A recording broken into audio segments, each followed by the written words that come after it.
কুরবান শব্দের অর্থ হলো উৎসর্গ করা। আল্লাহর নৈকট্য প্রাপ্তির জন্য কোনো প্রাণীকে আল্লাহর নামে জবাই দেওয়াকে কোরবানি বলে। এজন্য সংজ্ঞা যদি আপনি দেখেন, কিতাবের সংজ্ঞাতে লেখা আছে, আল কোরবানি হুয়া জাবিহা হাইওয়ানিল মখসুস ওয়াক্তিল মখসুস লি তাকাররুবিল্লাহ। কোরবানি হলো এমন জবাই যেটা নির্দিষ্ট প্রাণী নির্দিষ্ট সময়ে শুধুমাত্র আল্লাহর সন্তুষ্টির জন্য জবাই করা হয়, তাকে কোরবানি বলা হয়। সুবহানাল্লাহ। তাহলে কোরবানির সংজ্ঞার মধ্যে আমাদের অনেকগুলো কথা আছে।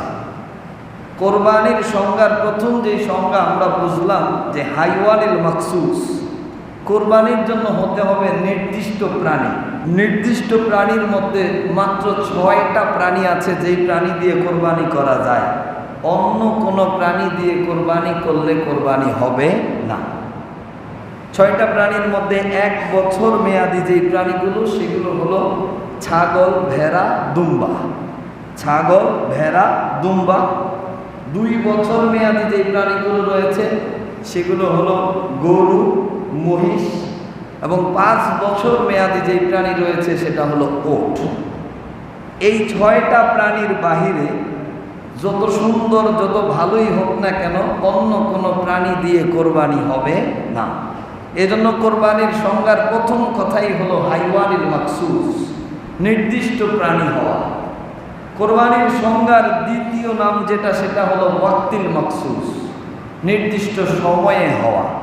অর্থাৎ আপনি সময়ের আগে পরে করলে সেটা কোরবানি হিসেবে গণনা করা হবে না। আপনি ঈদের নামাজের আগে কোরবানি করলেও কোরবানি হবে না।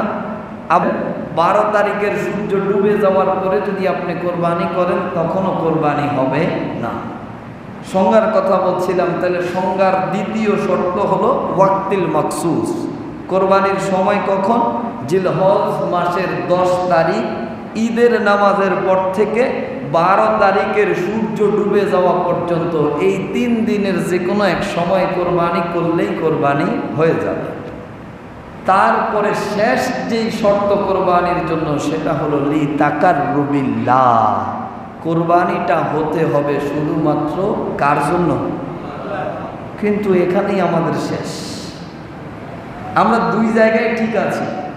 আমরা নির্দিষ্ট প্রাণী দিয়ে কোরবানি করি, দ্বিতীয়ত আমরা নির্দিষ্ট দিনেই কোরবানি করি। এমনকি কোরবানি প্রথম দিনে করার জন্য আমরা মারামারি পর্যন্ত লেগে যাই। আগে করার জন্য কে কার আগে করবেন সেজন্য, যদিও আপনার কাছে সময় আছে 3 দিন, কে কার আগে করবেন এজন্য আমি আর আপনি বড়ই পেরেশান। তাহলে প্রাণী, নির্দিষ্ট প্রাণীর ব্যাপারে আমরা ঠিক আছি, নির্দিষ্ট সময়ের ব্যাপারে আমরা ঠিকের চেয়েও আরো উপরে, একেবারে তাড়াহুড়ার মধ্যে আছি। কিন্তু শেষ যেই কথা, লি তাকাররুবিল্লাহ, কোরবানি হতে হবে শুধুমাত্র আল্লাহর সন্তুষ্টির জন্য। সেটা একেবারে নিয়ত থেকে শুরু করে গোশত পর্যন্ত কোনো জায়গায় আমরা ঠিক নাই। যদি আপনি বলেন যে না হুজুর, আপনি আমার মনের কথা কেমনে বললেন, আমি আপনার মনের কথা বলছি না। আমরা দ্বারা সবাই যদিও না হয়, কিন্তু আপনি নিজেও জানেন অধিকাংশ মানুষের কোরবানির উদ্দেশ্য